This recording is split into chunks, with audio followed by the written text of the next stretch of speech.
الحمد لله وكفى والصلاة والسلام على عباده الذين اصطفى خصوصا على أفضلهم وخاتم النبيين محمد الأمين وعلى آله وصحبه أجمعين وبعد. فأعوذ بالله من الشيطان الرجيم. بسم الله الرحمن الرحيم. ونزلنا عليك الكتاب تبيانا لكل شيء وهدى ورحمة وبشرى للمسلمين. صدق الله العظيم. We begin with Allah's blessed name.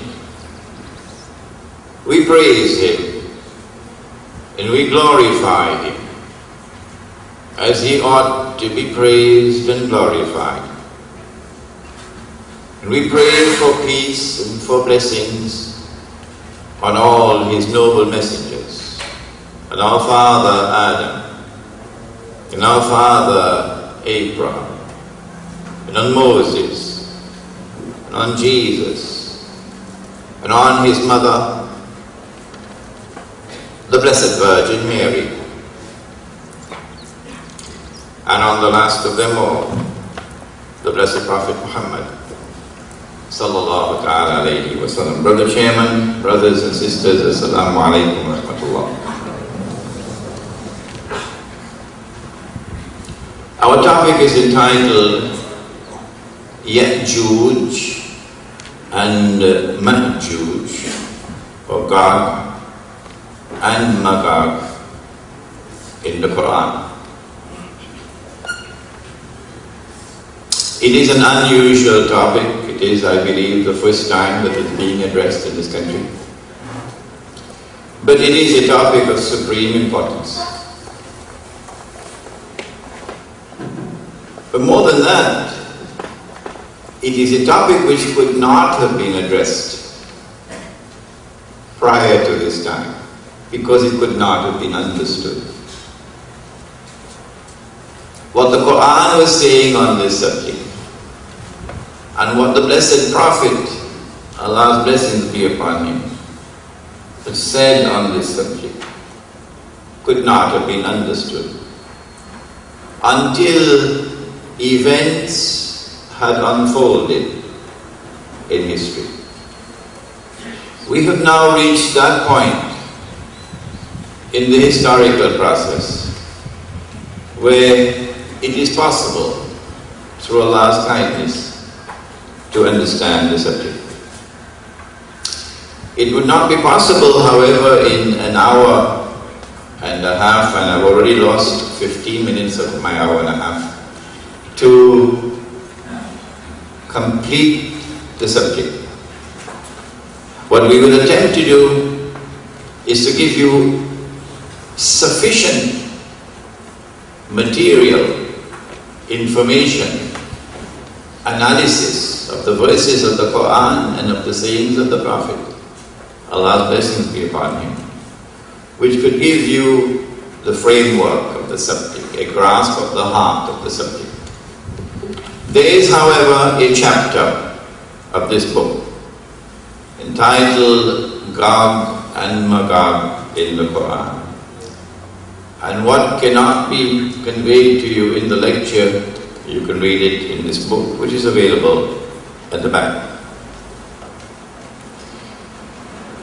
The Arabs of Arabia, the tribe of the Quraysh, which traced its ancestry to Ishmael alayhi salam,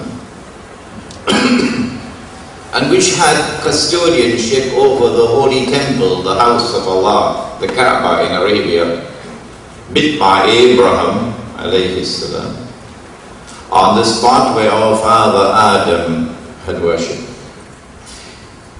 These Arabs did not know how to deal with the phenomenon of one who had emerged from within their midst, who had lived with them for 40 years, who had never told a lie, now he declared, I am a prophet, like unto Ishmael, alayhi salam, like unto Moses, alayhi salam, like unto Jesus, alayhi salam, like unto my father Abraham, alayhi salam. A man named Muhammad, sallallahu alayhi wa sallam. They finally decided, let us send a delegation to the rabbis, the Jews, who are located in the city of Medina to the north of Mecca, in a significant number. Why were the Jews in Arabia, in that city? Now that's a nice story we'd like to tell you sometime.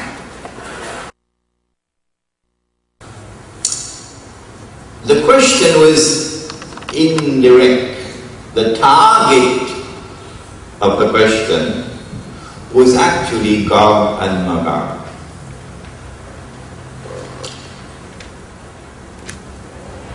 They wanted to know whether he knew about Gog and Magog, who were one of the major signs of the last day. In response to that question, which was posed to the Prophet ﷺ, together with the other two questions, revelation came down in the Quran. And the answer was placed in a surah of the Quran, or chapter of the Quran, called Suratul Kahf, or the cave. And that is our topic for next month's lecture. So you've got to come back next month. This is the answer. And they questioned thee, O Muhammad, alayhi salatu wasalam, about Dhul Qarnayn, or the traveler is Dhul Qarnayn. Qarn means a horn. So Qarnayn could mean two horns, shades of Daniel, the dreams of Daniel. Two horns. Qarn can also mean an age, an epoch. And so Qarnayn would be two ages. Which of these two? Which of these two meanings shall we utilize for understanding this name given to this great traveler? Nowhere in the Quran has the word qarn been used to mean horn. Everywhere in the Quran that the word qarn is used, it means an age or an epoch. And so Zulqarnain is a man who impacts upon two ages, one in the past, one to come. That's today. He is someone who possesses faith. Faith in the one God. The one God who created both the male and the female, but is neither male nor female. In the United States, they're saying that God is both a man and a woman now.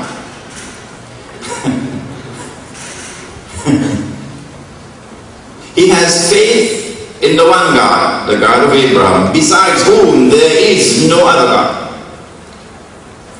And that God has given him power. Divinely bestowed power. When power rests on the foundations of faith, how is that power used? I hope that the PNM is listening.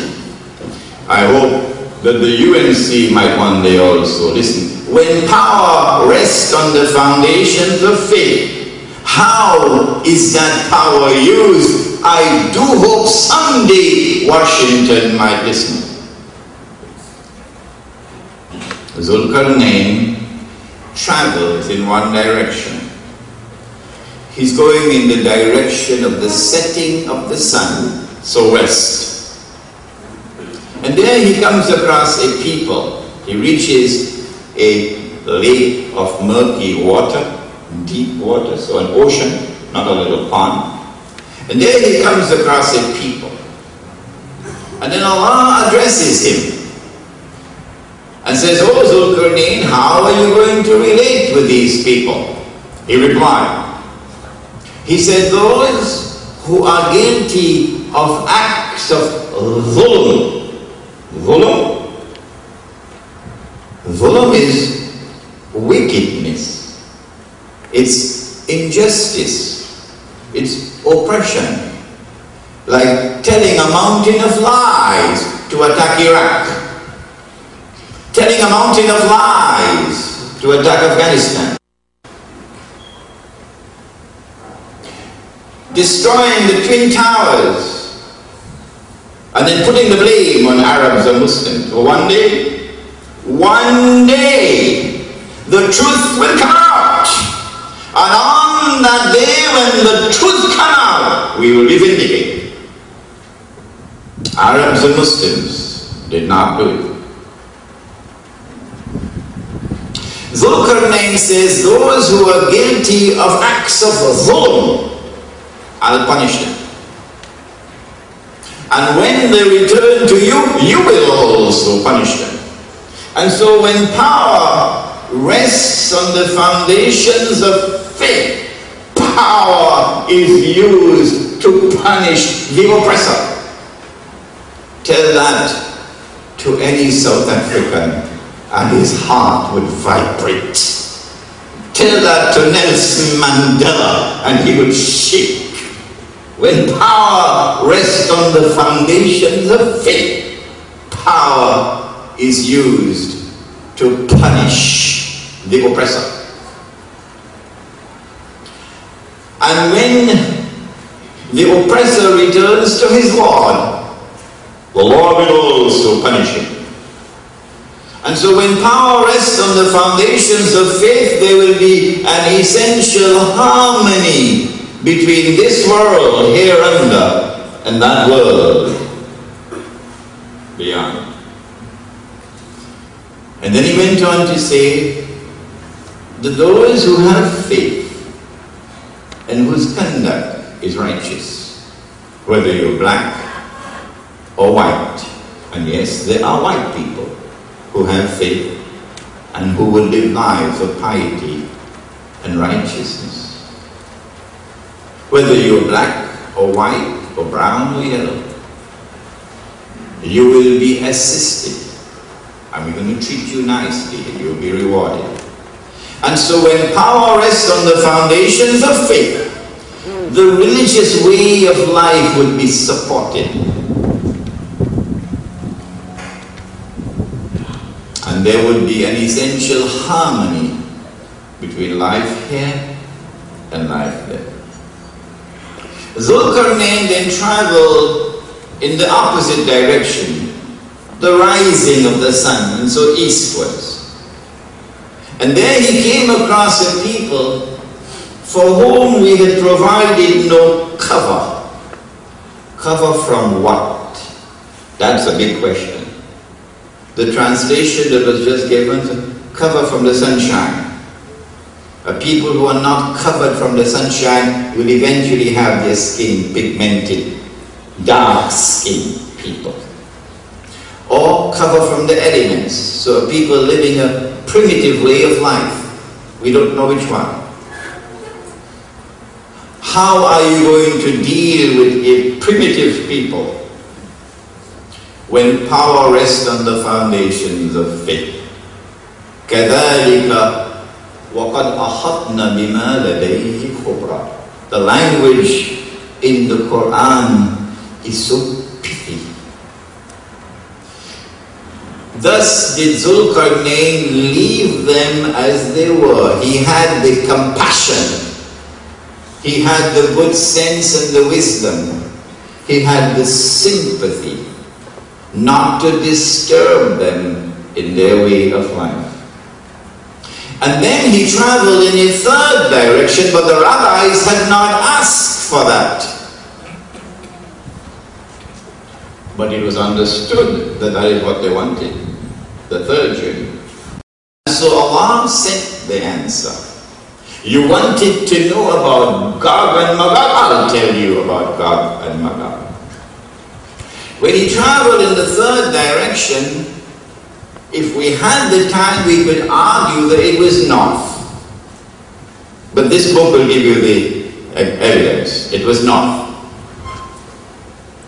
And there between two mountains, it passed between two mountain ranges, and it is later confirmed that this is the Caucasus Mountains. The Caucasus Mountains, you remember? White, Caucasian name. How did they get the word Caucasian? Between the Caucasus Mountains, this passageway, there he came across a people لا يكادون يفقهون قولا, whose language could not be understood. But this is a world traveler. He has an army with him. Surely he would understand the language of a people, except when that people had never interacted with the rest of the world. When that people had never had trade and commerce with the rest of the world. When that people had never walked on the stage of history, like China, like Babylon, like Mexico, like Africa. Not these people. Who are these people? They speak to Zulkarnain after they had been, we were able to understand them. And they said to Zulkarnain, Inna Ya'jooj wa Ma'jooj mufsiduna fil ard. O Zulkarnain, Gog and Magog, these two peoples, they are committing fasad in our territory. Fasad, that which corrupts to the extent that it destroys. Fasad is that which corrupts to the extent that it destroys. Zulkarnain, Gog and Magog are acting in such a way, they are corrupting our society in such a way they're destroying us. Can you help us? Can you build a barrier between us and them? We prepare to pay you. Strange, isn't it? If Allah has given to Zulkarnain power, and it is the power with which he can pursue whichever goal he chooses to pursue. But then why does Zulkarnain not go in and simply destroy these wicked people? Teach them the lesson of their life. Why build a barrier? Zulkarnain should say to them, I don't need to build any barrier, I'll just move in and teach them a lesson. They'll never trouble you anymore. But Zulkarnain agrees to build a barrier. Strangely. He says, I don't need your wealth, what you have to offer me. In the same way that Solomon had said the same thing to Sheba, alayhi salam, Solomon. He said, provide me with manpower, bring me blocks of iron. And then he built the barrier to block this pass between the two mountain ranges. And after he built the barrier with blocks of iron, remember, iron, no bamboo, and no recycled paper, iron. He then said, blow with your bellows, making a furnace. And then he said, bring me the molten copper, which he then poured on the barrier, the wall. The engineers tell me that this would prevent rust.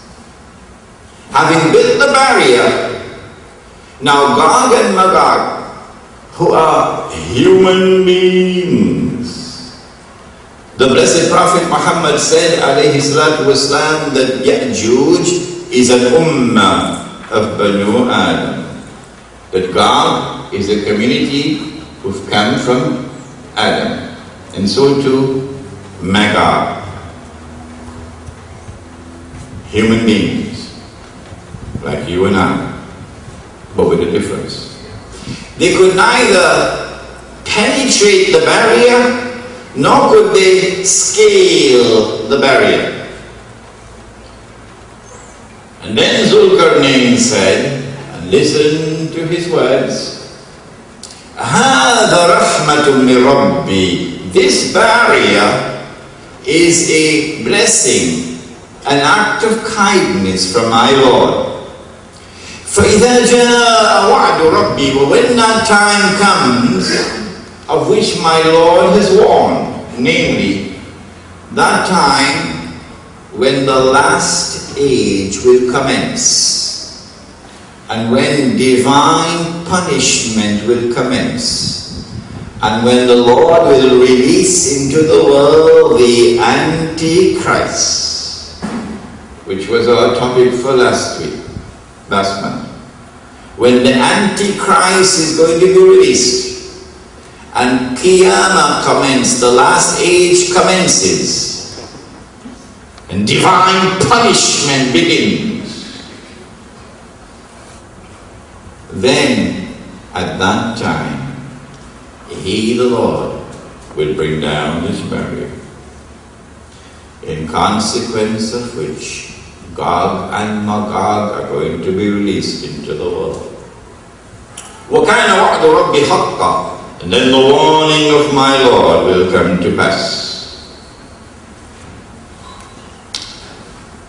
وَتَرَكْنَا بَعْدَهُمْ يَوْمَئِذٍ يَمُوجُ فِي بَعْضٍ. But they would not all be released at the same time. No. Some of them will take care of the American Indians. And some of them will take the black man out of Africa and put him in chains and take him across the sea, and the bones of the black man will build a bridge underneath the sea, and then take him across the oceans and use him as a slave and never say sorry. Never say sorry. No, they will not all be released at the same time, because at another time more will be released, and they will remove Aristide from Haiti, a black Christian priest who tries to bring justice to the poor of Haiti. But because the black man in Haiti slapped them on their face 200 years ago, he will never be forgiven. We'll punish Haiti. We will punish Haiti pitilessly. And so they're not all released at the same time. Rather, they are released in waves, one after the other. And as they are released in waves, وَتَرَكْنَا بَعْدَهُمْ يَوْمَئِذٍ يَمُوجُ فِي بَعْضٍ وَنُفِخَ فِي الصُّورِ. The trumpet is sounded, but only those who have ears who wish to hear can hear it. فَجَمَعْنَاهُمْ جَمَعًا. And then all the barriers which separated people separated as nations and as tribes for thousands of years, speaking different languages, eating different food, living in different kinds of homes.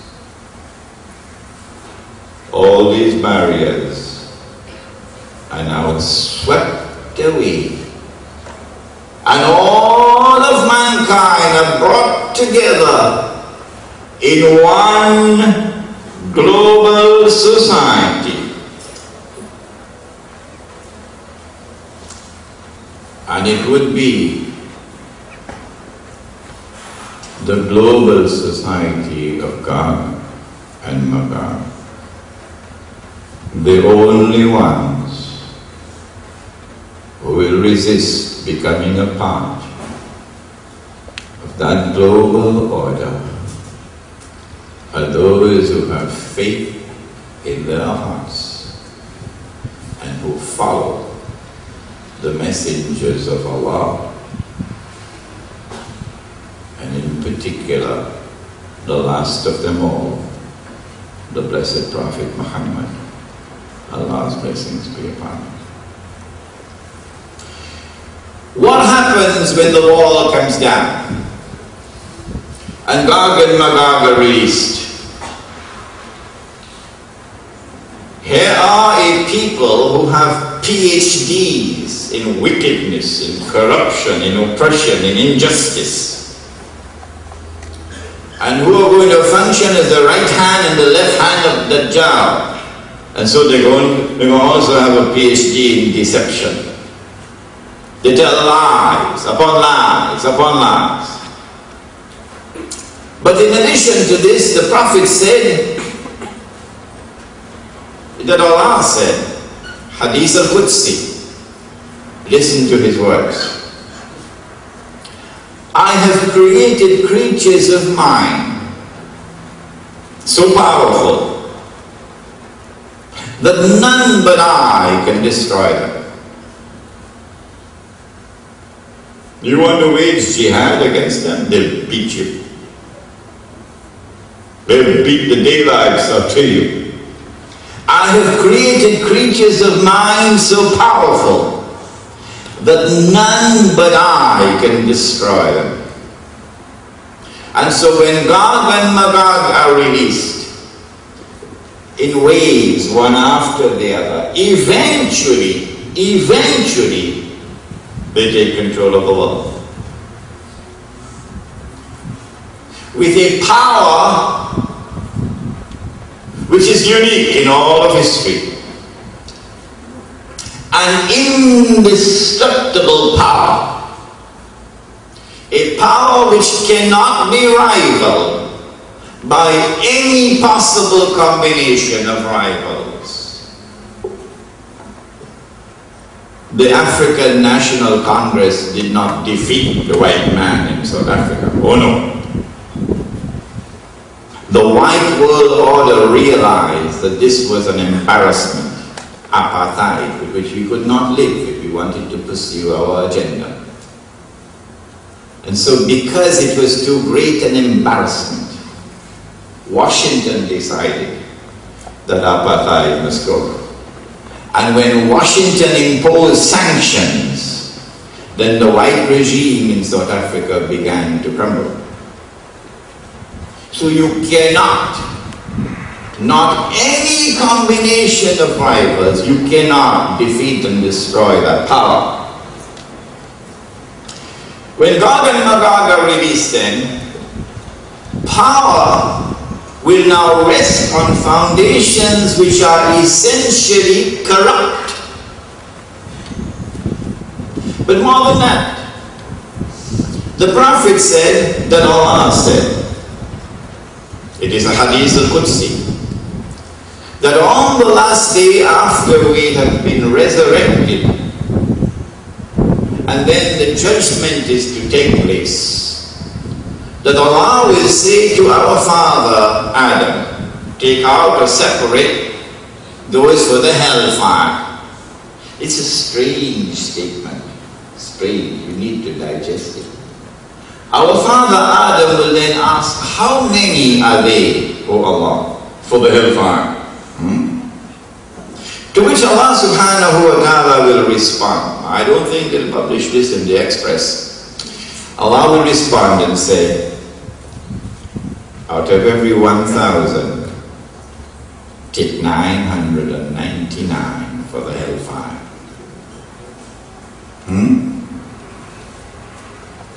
The companions of the Blessed Prophet were terrified, because in those days they had the fear of Allah in the heart. Today we got a Toyota Camry.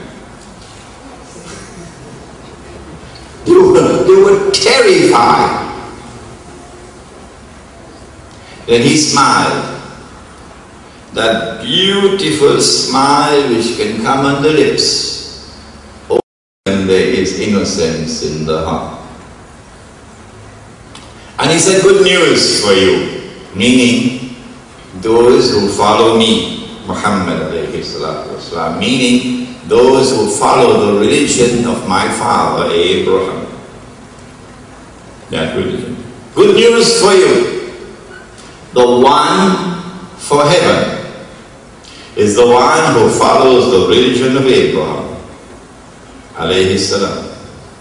But the 999, meaning the global society, embraced by globalization.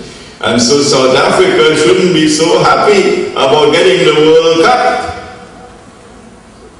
because it's part of the march of globalization. Nelson Mandela doesn't understand that. I think Winnie Mandela would understand it. The 999 would all be the people of Gog and Magog. You might have a Hindu name, or you might have a Christian name, or you might have a Jewish name, you might even have a Muslim name. But that is only the external form. The internal substance is you've been embraced by Gog and Magog. And so when Gog and Magog are released, power will rest on foundations which are not only corrupt, but also godless. Are you beginning to understand? Are you? Yeah. Essentially godless. And so power will now be used not to punish the oppressor. No. Power will now be used to oppress. Power will now be used to corrupt. Power will now be used pitilessly to take from the poor the little that they have. And the prophets spoke of it in the Bible. The prophets spoke in the Bible of a time which will come when the little that the poor have will be taken from them. Take a look at Haiti. Take a look at the prisons of Iraq. Everyone else could write on Iraq. And they'd publish in the Guardian and the Express and the Newsday and so on.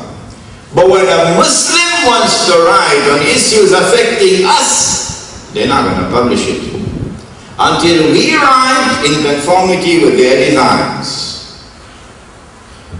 And so it's time for us to come together and buy newspaper space. And when they refuse to give us newspaper space, we can't buy them, then we go and live in the mountains. Got no sense living here anymore. It's time for us to come together, put our little money together, and go and buy newspaper space, so that we can write, and so that the world can see what we write, unedited by any newspaper. A sister came to me in my class in San Fernando last Thursday with a check for $1,000. She said, yeah, use it to pay for your publications. You have with you in your hands, I believe, a booklet entitled The Islamic Traveler.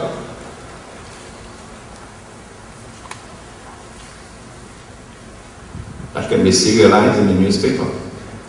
It's a thrilling reading, but we can't put it in the newspaper. So we have to print it, we have to publish it. I still have to pay the print fee for that. So you're not going to get it free. You're going to have to pay $15 before you leave, inshallah, so we can pay the print fee.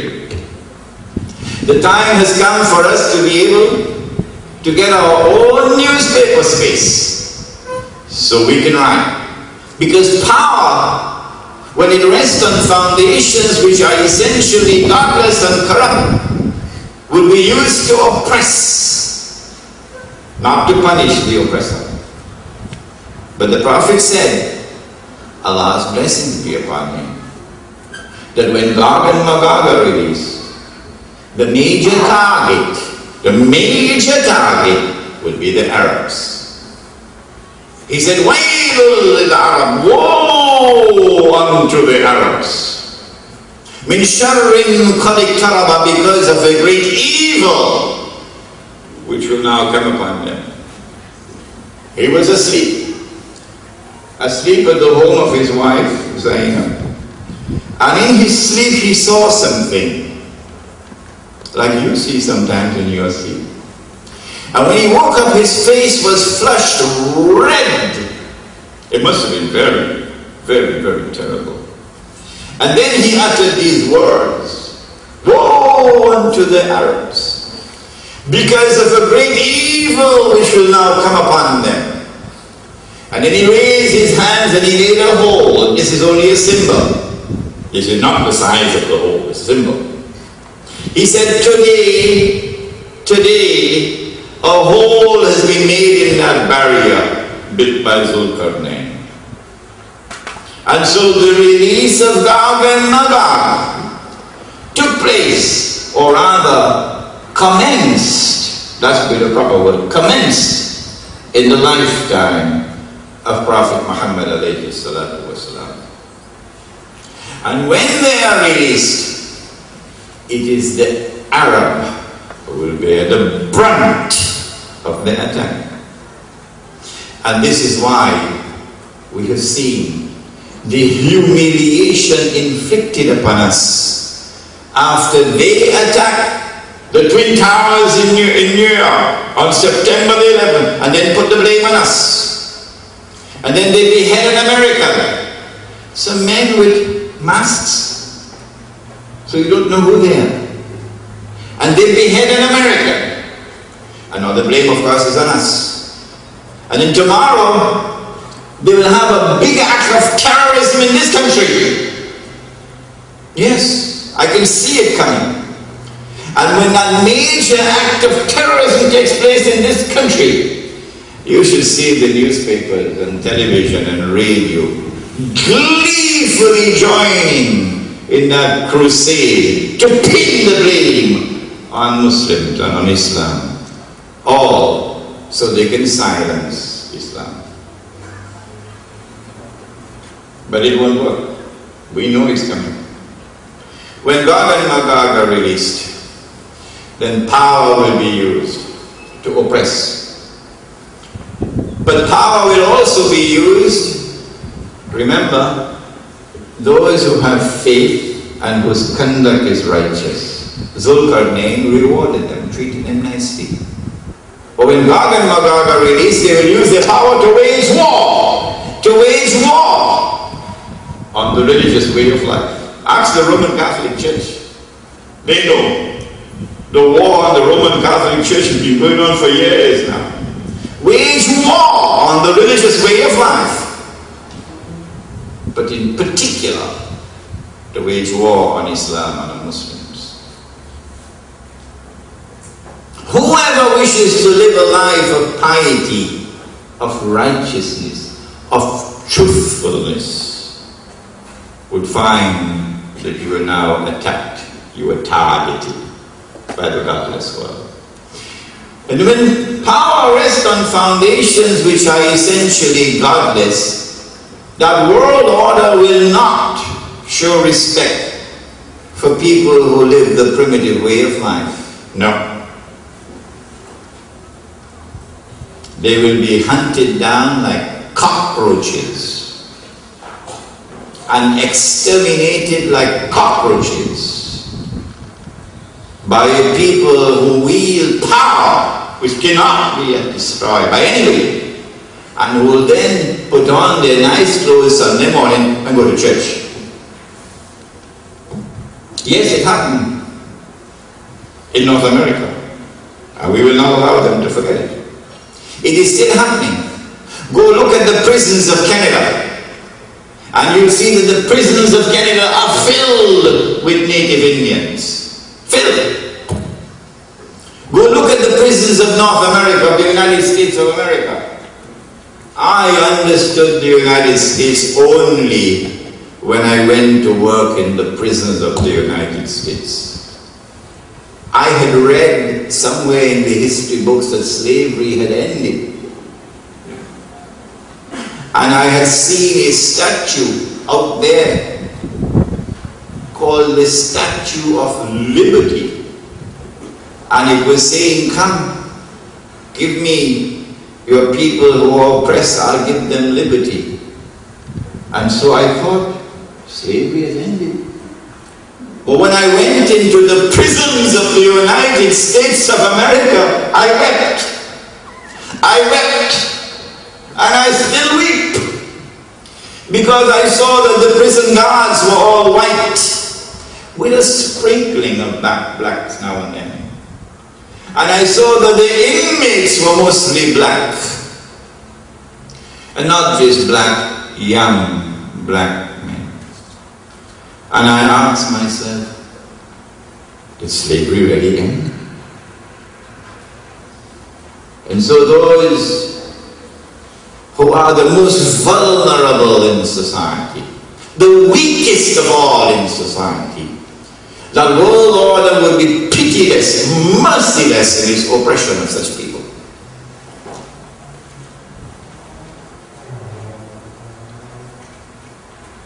But the Quran goes on to say something more about Gog and Magog. We now leave Surah Al-Kahf and we go to Surah Al-Anbiya, chapter number 21, entitled The Prophets. The 2 verses. And I was by accident directed to these 2 verses in New York 10 years ago. And as I was reading, it was as though I was struck with a light. I can't explain it. Like a revelation. I can't explain it. An insight. What are the 2 verses? The Quran speaks of Gog and Magog in only 2 places. Only 2, so you can't miss them. One is in Surah Al-Kahf, chapter 18, and that we've given you. The other is in Surah Al-Anbiya. This is what Allah says. He speaks about a town. It was destroyed by Allah subhanahu wa ta'ala. The people were expelled from the town. And then the Lord placed a ban on them. They could never return to reclaim this town as their own. Never. They could come back as a tourist, that's okay. But you cannot return to reclaim this town as your own. No. Until when? Until Gog and Magog are released. And after they are released, they spread out in all directions, meaning they take control of the world. And so you now have the world order of Gog and Magog. And then with their power over the world, now you will see these people being brought back to that town to reclaim it as their own. And so Gog and Magog are linked with a town, are linked with a special people. This is something in addition to the Arabs. Gog and Magog like to attack the Arabs, humiliate the Arabs with sexual perversions in the prisons of Iraq by a people who dare to call themselves civilized. And now would say this was just an aberration. Which town is this that is linked to Gog and Magog? This is something absolutely new to a Christian. I think so. If I'm wrong, I wish to be corrected. Because the material which is available to the Christian and the Jew does not have this information. If I'm wrong, I would like to be corrected. Which town is it? destroyed by the Lord. The people expelled. A ban placed on them that they can never return to reclaim that town as their own until Gog and Magog are released.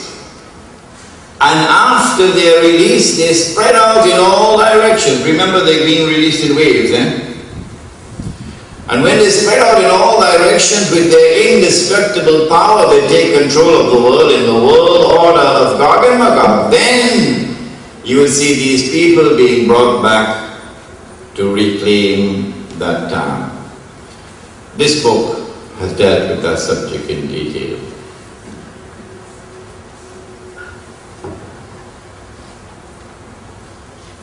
As I read these two verses of the Quran 10 years ago in New York, like a flash it came to me, an intuitive grasp. Wait a minute. This is Jerusalem. Yeah, this is the Holy Land. This is the Jews.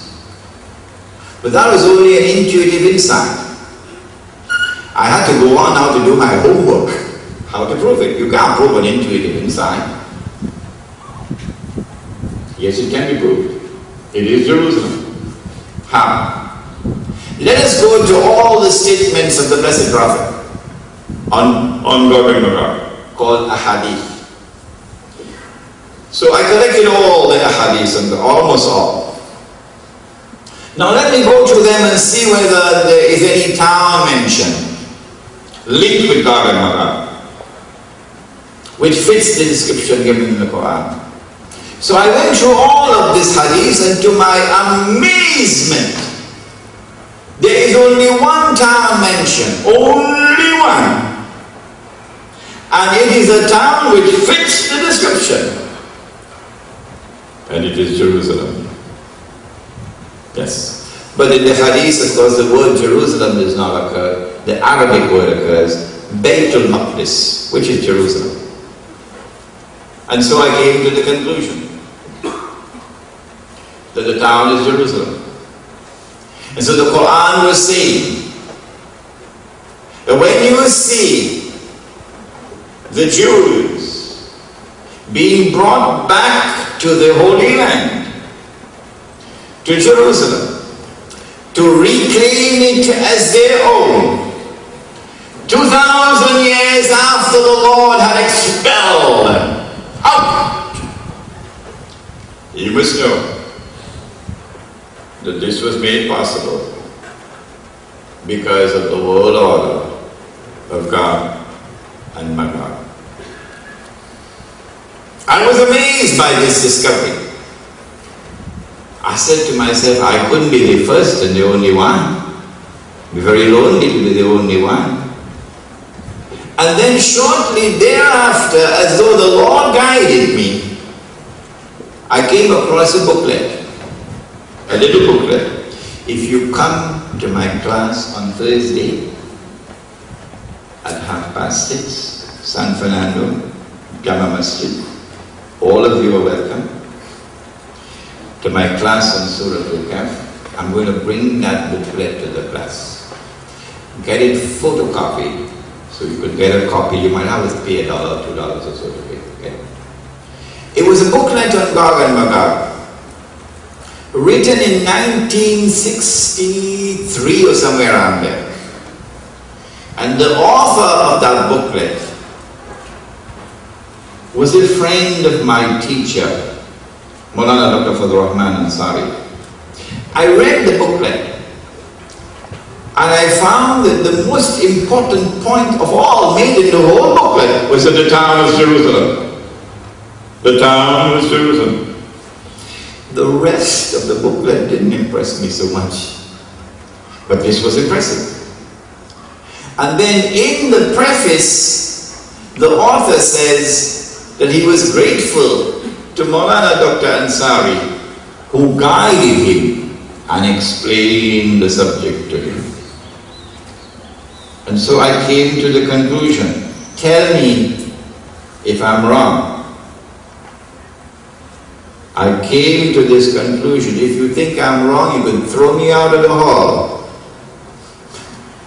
came to the conclusion that if this is the most important point made in this booklet, and if the author acknowledges his depth of gratitude to Dr. Ansari, who guided him and explained the subject to him, I came to the conclusion that Dr. Ansari also must have held a view that the town was Jerusalem. If it is an unreasonable conclusion, take me and throw me out of the hall. And so I was not the first. There were others, but very few. And so now we have reached an amazing point in our lecture. We are able to recognize those who control the world today with their indestructible power. We are able to recognize that their power rests on foundations which are essentially godless. We are able to recognize why they use power to oppress. We are able to recognize why they use power to wage war on the religious way of life. The religious way of life in general, but Islam and Muslims in particular. And we are able to explain that mysterious, mystifying, puzzling, baffling relationship between the white world order and the state of Israel. Now we can understand. If this is the world order of Gog and Magog, and if this is the world order which is bringing about globalization, and if inherent in that globalization process is the destruction of faith, and all of mankind are being embraced in a godless melting pot, what do we do about it? If we have enemies whose power is such that we cannot defeat them and destroy them, what do we do about it? If we know that this is part of the divine plan to send this evil storm through the world, what do we do about it? In the next lecture, which is Suratul Kahf in the modern age, you get the answer. But today we'll attempt to give a brief look at the answer. But before that, how long will this storm last? How long will these oppressors continue with their pitiless, merciless oppression, their corruption? They have corrupted the political process around the world. They have corrupted the economy around the world. They have corrupted the marketplace around the world. They have corrupted money. Money. The thing that you have in your pockets that you use to buy and sell, which today is made of paper. You got some in your pocket? Paper. And we're supposed to recognize that as money? Huh? Yeah. And tomorrow, of course, the paper is going to disappear. Huh? And then a new kind of money is going to come to replace it. Huh? And the new money is going to be invisible. You can't see it. What? Invisible money? And the new money is going to be intangible. You can't touch it. What are you talking about? Money I can't see, money I can't touch. Yeah? And I'm supposed to accept that as money? Nah. Only somebody who has the brains of a jackass will accept money you can't see and money you can't touch. Those who corrupted money by taking away real money and replacing it with artificial money, paper money, and then cause the paper to fall in value. And as the paper falls in value, wages lose their value. And then of course the Chief Personnel Officer, CPO in Port of Spain, have teachers demonstrating in front of CPO office and striking your feet, wages falling in value. Because the paper falling in value. And then when they have completed their process using paper, of corrupting the world through a system of legalized theft. Legalized theft. They can rip off mankind. Then they move to the next stage, which is to enslave mankind with a new financial slavery. And so the paper will disappear. You don't believe me? Just sit there and wait. Darul Uloom, of course, has absolutely no knowledge about that. They are concerned with more important issues. Darul Uloom is concerned with far more important issues. When all the paper disappears, then electronic money takes over. It's already showing its ugly head. And with that electronic money, financial slavery comes to the world. Financial slavery comes to the world. You can't take your money out of an account, bank account. How are you going to take it out?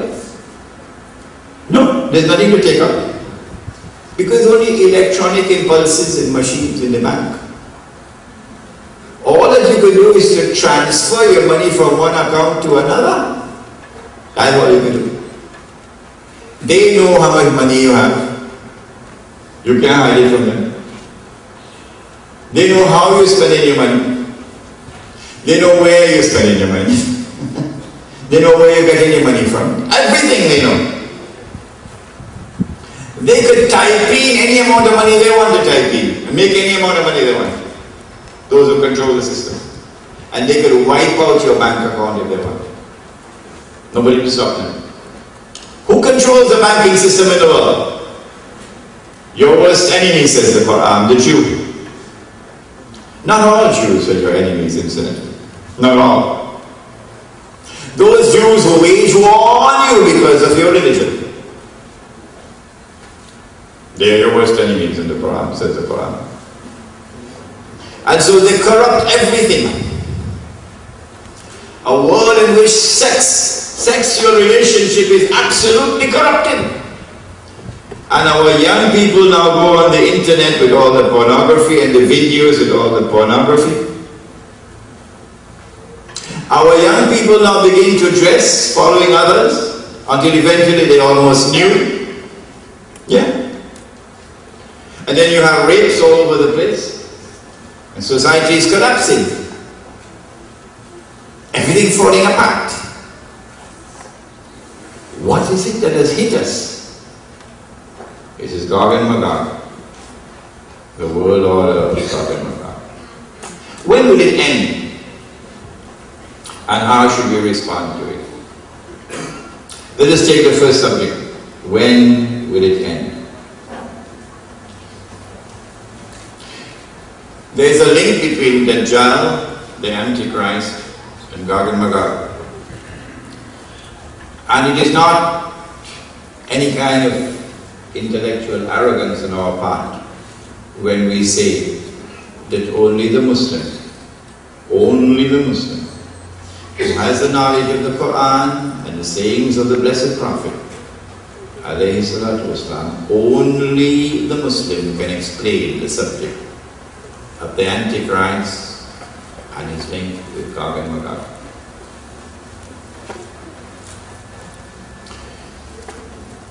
Dajjal uses Gog and Magog as his right hand and his left hand. The Antichrist is in a dimension where we can't see him. Remember that. When he's in a day like a year, we can't see him. He's in stage 1. When he's in a day which is like a month, we still cannot see him, but he's in stage 2. When he's in a day which is like a week, we still can't see him, but he's now in stage 3. At the end of stage 3, he will now enter into our dimension of time. His day will be like our day. And so we'll be able to see him. Time he will be a Jew, the Antichrist. He'd be a young man. He'd be powerfully built. He would have curly hair. Where would he be? On earth. Jerusalem, the Holy Land. Ruling the world from Jerusalem. From what would appear to be the throne of David alayhi salam. With what would appear to be eternal rule. Then the Antichrist would say, I am the Messiah. And lots of Jews and lots of Christians, I believe, particularly those around George Bush, would accept him as the Messiah. Then of course he could rub his hands and say, mission accomplished. By my calculation, I think we're about 50 years away from that, but of course I can be wrong. But in order for the Antichrist to achieve his objective, he needs to liberate the Holy Land. Number two, he needs to bring the Jews back to the Holy Land to reclaim it as their own. Number three, he needs to restore a state of Israel in the Holy Land and get the Jews to believe that this is the holy Israel of David and of Solomon alayhi salam. And number four, he has to get that state of Israel to become the ruling state in the world. The Antichrist uses the world order of Gog and Magog to achieve these objectives. It is as plain as daylight. It is that white world order which has made it possible for the Holy Land to be liberated. 1917, British Army. It is that white world order which has brought the Jews back to the Holy Land to reclaim it as their own. It is that white world order which has caused the state of Israel to be restored in the Holy Land, and it is not an essentially Jewish state. That Israel is a white European state masquerading as Jewish. It is a Euro-Jewish state. The Jews who are our cousins, the Jews who are of Semitic origin, not European origin, those Jews are second-class citizens in Israel. And those Jews are constantly complaining about racial discrimination against them in Israel by the white Jews. And it is that white world order which is now poised, the world order of Gog and Magog, which is now poised to deliver to Israel the rule over the whole world. We have said in previous lectures that there is an uncanny similarity between an act of terrorism which occurred in the summer of 1914 and which paved the way for the First World War, which delivered the liberation of the Holy Land for the Jews. The summer of 1914.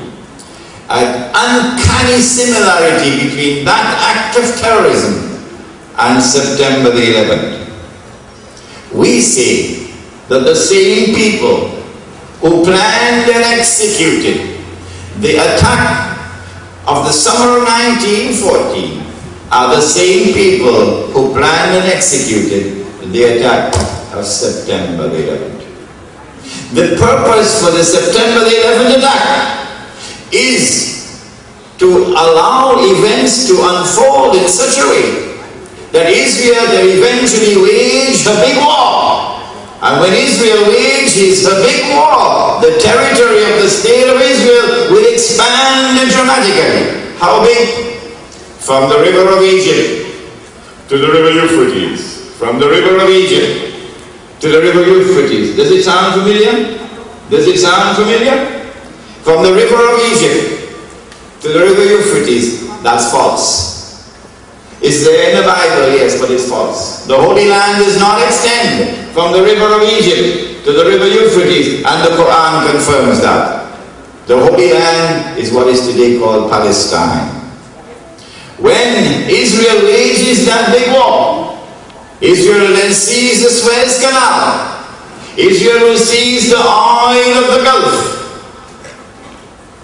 And Britain and the United States will stand firmly behind Israel, Blair and Bush.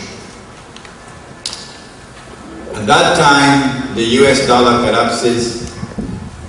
At that time, the US economy collapses. At that time, Israel stakes her claim to be the ruling state in the world. Not appear to be an aggressor. And not appear to be an aggressor. Israel must be able to present to mankind an image of a state which is under siege, a state which is facing a tremendous threat to its existence. And so September 11th was used to attack Afghanistan with a brutality which is inexplicable. A 2,000-pound bomb being dropped upon a people who are defenseless, living in almost primitive conditions, and who had waged war against the Soviet Union for 12 long years, who are some of the poorest people on the face of the earth, and you are the richest, the most wealthy, the most powerful country in the world, and you dropping 2,000-pound bombs upon these defenseless people, indiscriminately killing women, killing children, doesn't matter. Why? This indiscriminate, reckless, wanton use of force in such a wicked way. There's a purpose. The purpose is to try to wake up the Muslim world, wake them up, so that they'll come out and attempt to use force. And then the attack on Iraq. And after attacking Iraq and getting rid of that blue-eyed boy of the Yankees, they created him, they fed him, they groomed him, they supported him, all through a man named Saddam Hussein. Then they turned against their own blue-eyed boy, used him as the reason and justification to invade Iraq. But if we, the Muslims, had ever attempted to remove Saddam Hussein, they would have destroyed us. No. And now they go in the prisons of Iraq. Is all of this sexual humiliation being inflicted on the Ummah of Muhammad ﷺ by accident? Are these random events taking place by a few rogues? Not at all! This is deliberate policy. We thought that the Muslims would have woken up when we attacked Afghanistan, but they did not. We thought that they would have woken up when we attacked Iraq, and they would have overthrown some of the pro-American regimes like the Jordanian regime, but they did not. The Muslims are really snoring.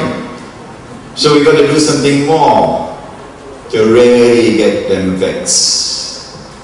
That's why the sexual humiliations of the prisons of Iraq. That's why they were parading naked prostitutes before our people in Guantanamo. This booklet in your hand has an appendix at the back, which comes from one of the inmates who was released from Guantanamo. And because he was a British national, he was a black Jamaican, incidentally. A black Jamaican who converted to Islam. He was able to tell the story about Guantanamo. Read that story at the back of this. I don't think the Express will publish it. And you'll see, this is not a random, accidental policy. This is by design. Its purpose is to try to get the Muslim world to wake up, overthrow some of the pro-American regimes, get some Muslims so mad that they will now become terrorists. Can we manufacture some terrorists among these Muslims? Get them so mad, lead them to acts of terrorism? It is when these things occur, when the world can see that yes, there is some danger, some threat from the world of Islam now, that Israel will have what Israel will present as casus belli, some justification for a big war which has already been planned long, long ago. So that is what the White World Order is now doing, helping Israel so that Israel can wage a big war. When Israel wages that big war and becomes the ruling state in the world, then the world order of Gog and Magog will now become a means through which Israel can effectively control the world.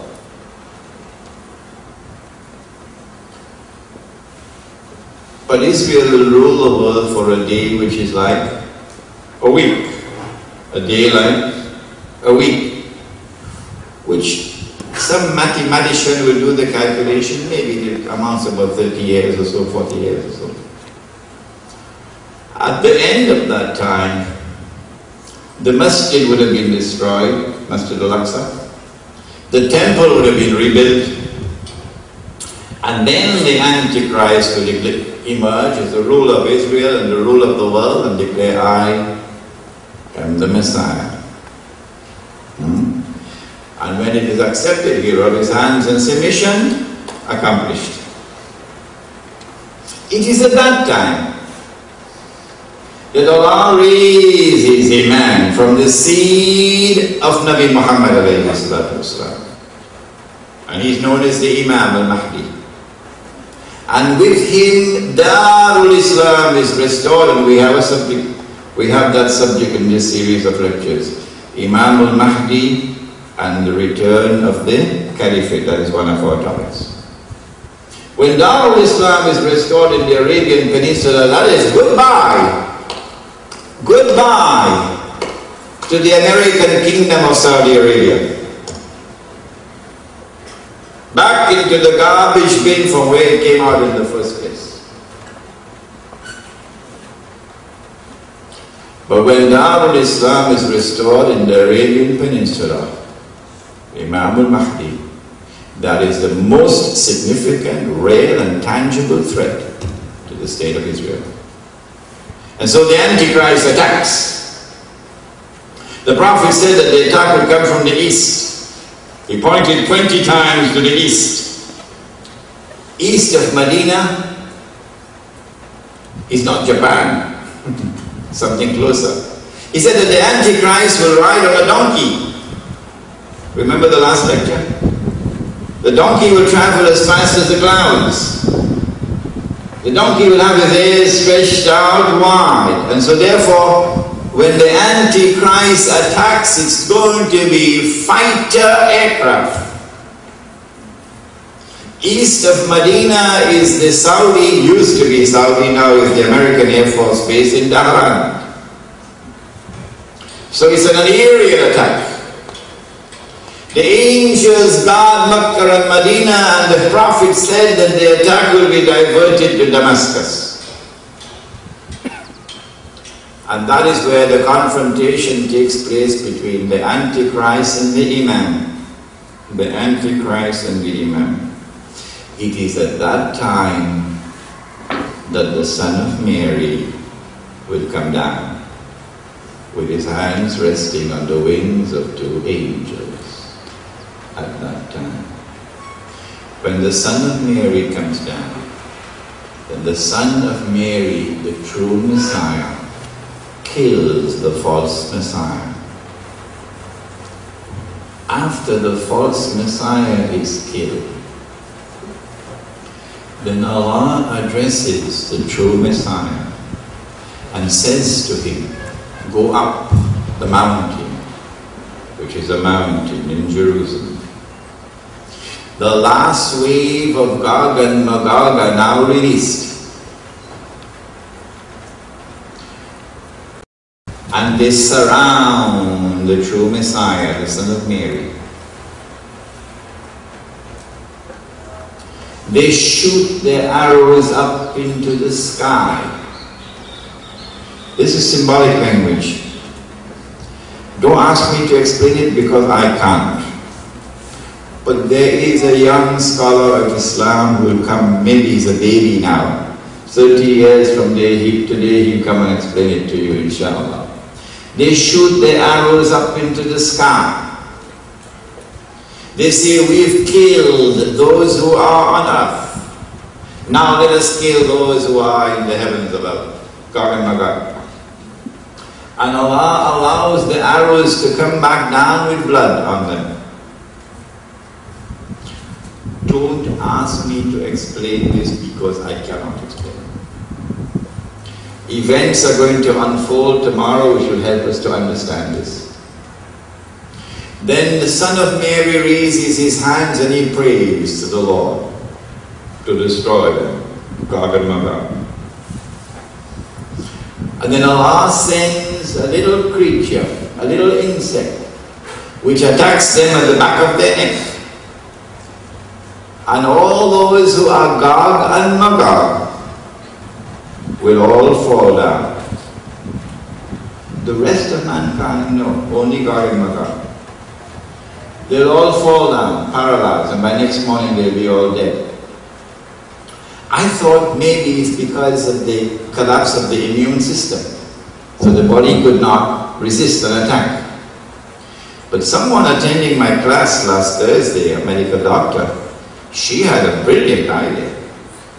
And I've lectured on this subject around the world. Nobody thought about it until this sister, a medical doctor, said it in my class two Thursdays ago.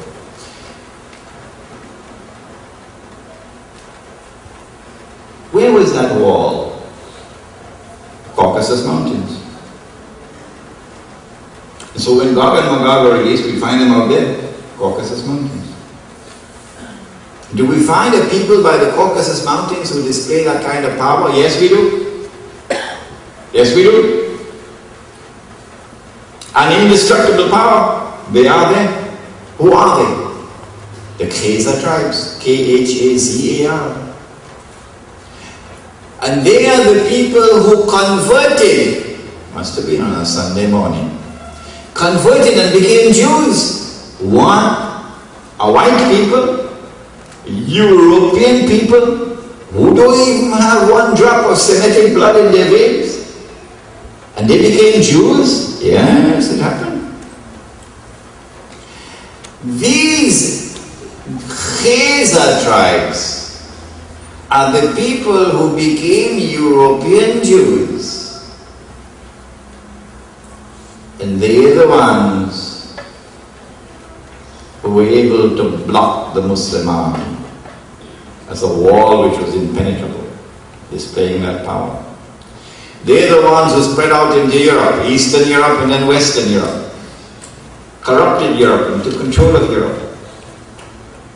And then they went over across the ocean and took control of the United States. And today they control the US Congress and the Senate. They're the ones who created the Zionist movement. I lectured on this subject in a city called Worcester in Massachusetts, close to Boston. And a medical doctor in Worcester pointed out to me that there was a conference on these Jews. They're called the Ashkenazi Jews. And in that medical conference, the evidence came out that these people were genetically unique amongst all of mankind. They were genetically different from all the rest of mankind. The Ashkenazi, the white Jew. And so the sister in my class, a medical doctor, said, it could be because of their genetic constitution, not because of the immune system being collapsed, that they could not survive the attack. When Gog and Magog are all destroyed, then their bodies begin to deteriorate, to decompose, to smell, to rot, meaning it's a bacterial attack, not a viral attack. Then the Son of Mary raises his hand and he prays to Allah to get rid of them. And Allah then sends birds with big necks like black camels, says the hadith. Maybe the eggs are in some mountain top where there's ice and snow. And global warming will cause these eggs to hatch. And so these birds now come and lift these bodies and take them and dump them where Allah ordains that they be dumped. And so that's goodbye to the world order of Gog and Magog. And so now it's a level playing field, a level battlefield. No longer the white world order with its cruise missiles. At this time, said the Prophet ﷺ, when you see the black flags coming out of Khorasan, he said, go and join that army. Even if you have to crawl over ice. Would someone please tell that to the president of Asja for me? Go and join that army. Even if you have to crawl over ice. Because no one will be able to stop that army until it reaches Jerusalem. And when Imran lectures in this country, Imran is lecturing to build that army in the hearts of the young of this country. Let it be known plainly and clearly. I'm not hiding. Go and join our army. Because no one will be able to stop that army until it reaches Jerusalem. I didn't say that. The blessed Prophet said that. Then said he, لَتُقَاتِلُنَّ الْيَهُودِ You will most certainly fight the Jews. Not all Jews. Those Jews who are fighting you. وَلَتَقْتُلُنَّهُمْ You will most certainly kill them. They will be on the run on that day. Today they have helicopter gunships. And they're using missiles to kill a paralyzed man on a wheelchair who has just come out of a masjid and a morning prayer. If we had done that, the New York Times would have put us front page. Look at these barbarian Muslims. But they could do that. And these hypocrites would tolerate it. Yes, today they're using missiles to kill paralyzed men sitting on a wheelchair who's just come out of the house of God, having prayed. But on that day, it'll be different.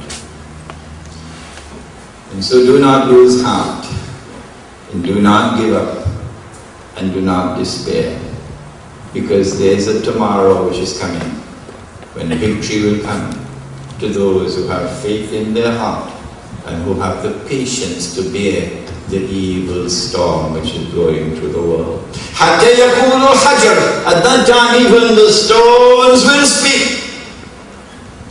Ya Muslim, هذا يهودي ورائي, there's a Jew hiding behind me, فَتَعَالَ فَقْتُلْ So come and kill him. And so the Holy Land will be liberated by a Muslim army. The state of Israel, the imposter state of Israel will be destroyed. And the holy Israel of David and of Solomon, alayhimussalam, that holy Israel will be restored. And it will become the ruling state in the world. And the religion of Abraham, which is what we follow. That is the religion which we follow. The religion of our father Abraham. That religion will reign supreme in the world.